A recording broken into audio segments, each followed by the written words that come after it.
Okay, now we're going to look at the Vertex analysis for the orthospinology procedure on the Viztek software. We can start by, again, using the zoom feature here. We can zoom in and zoom out as we need to in this particular case. I'm going to stop it about right here, and we're going to start the orthospinology Vertex algorithm analysis.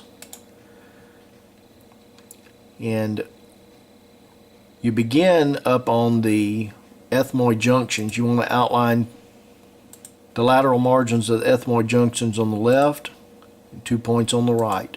Computer will automatically find the center of the skull based on the ethmoids at this stage. If you remember, the reason we use the ethmoids are in the floor of the skull, and in the vertex position, the floor of the skull is very close to the actual X-ray film, and that makes for a much more valid analysis.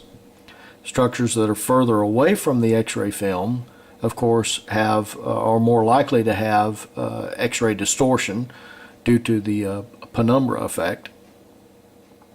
After we get the ethmoids bisected, we can go down here. We can find the center of the transverse foramina on the left, and then we can go to the center of the transverse foramina on the right.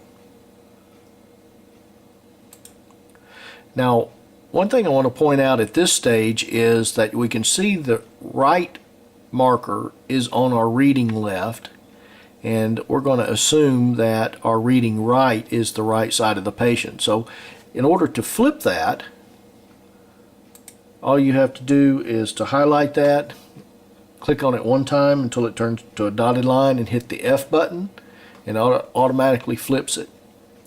Now the computer has the nasium already read, and it automatically offsets the center of the odontoid points based on the nasium analysis. If you remember, it was virtually a neutral analysis, slightly to the left, about 0.2 of a degree, or 1.6 or 0.16 degrees.